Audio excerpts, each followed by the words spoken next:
BJP తీరు పట్ల విక్రమ్ గౌడ్ సంచలన కామెంట్స్ చేశారు. పార్టీలో చేరిన తర్వాత నుంచి పట్టించుకున్న నాథుడే లేదన్నారు. తాను పార్టీలో చేరిన విషయం బండి సంజయ్కు తెలుసో లేదో అర్థం కావట్లేదని చెప్పారు.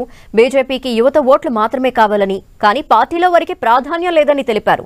ఓ కార్యకర్తగా కాంగ్రెస్ లోకి వెళ్తామంటున్న విక్రమ్ గౌడ్ తో మా ప్రతినిధి అజయ్ ఫేస్ టు ఫేస్.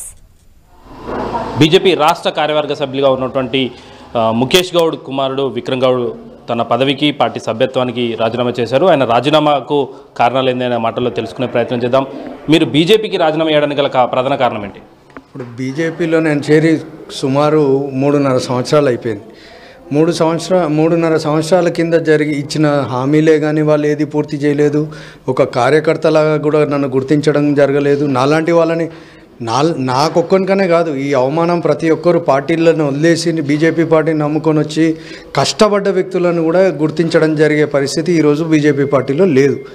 దానికి ఎందుకు అంటే లీడర్షిప్ అనేది వాళ్ళు నాకు నేనే ఉండాలి, నేనే ఎదగాలి అని అనుకుంటున్నారే కానీ కార్యకర్త బాగుపడాలి, కార్యకర్తలలో లీడర్లు రావాలి, యువతరంలో లీడర్లు రావాలనే ఆలోచన మాత్రం లేదు. యువత అంటే ఓన్లీ ఓట్లు వేయడానికి పనికి వస్తున్నారే కానీ వాళ్ళ దాంట్లో ఎంకరేజ్మెంట్ చేద్దాము, వాళ్ళలో లీడర్షిప్ క్రియేట్ చేద్దాము అనే ఆలోచనలో బీజేపీ పార్టీ లేదు. మీరు డీకే అన్న ద్వారా పార్టీలో జాయిన్ అయ్యారు. మీరు జాయిన్ అయినప్పుడు బండి సంజయ్ అధ్యక్షుడు ఉన్నాడు, ఇప్పుడు ప్రజెంట్ కిషన్ రెడ్డి అధ్యక్షుడు. వీళ్ళెవరూ మీ ఎదుగుదలకు కానీ మీకు సపోర్ట్గా కానీ నిలవలేదు. అసలు నాకు బండి సంజయ్ అనే వ్యక్తి ఏ రోజు సపోర్ట్గా ఫస్ట్ డే నుంచి వ్యతిరేకించిన వ్యక్తి. ఆయన నేను పార్టీలో జాయిన్ కావడానికి ఆయన నన్ను పార్టీలో ఏ రోజు ఓకే అనలేదు. పార్టీలో ఎప్పుడు నాకు ఒక పదవి రాకుండా చేయడానికి కారణమే బండి సంజయ్. 3.5 సంవత్సరాలలో నేను పార్టీలో ఉన్న విషయం ఆయనకు తెలియదా, లేక నేను పనిచేస్తున్న విషయం ఆయనకు తెలియదా?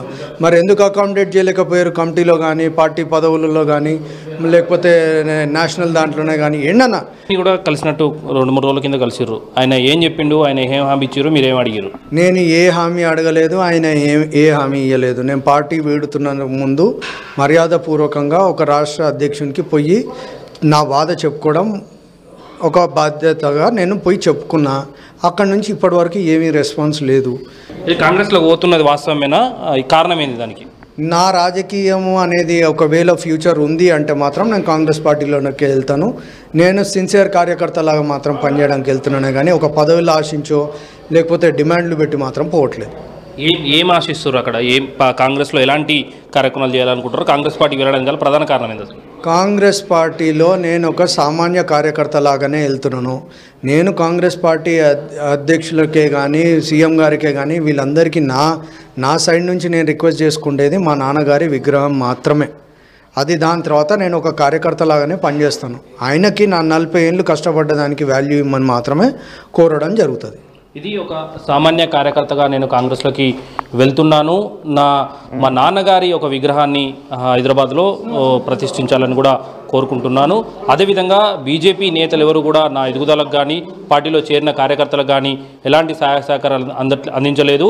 ముఖ్యంగా యువతను ఓటు బ్యాంకుగా వాడుకున్నారు తప్ప యువతకు పదవులు ఇవ్వట్లేదు బీజేపీలో అంటూ కూడా ఆయన పార్టీ పైన విమర్శలు అయితే చేస్తున్నటువంటి సందర్భం కనబడుతుంది. కెమెరామెన్ సదాతో అజయ్, 10 TV, హైదరాబాద్.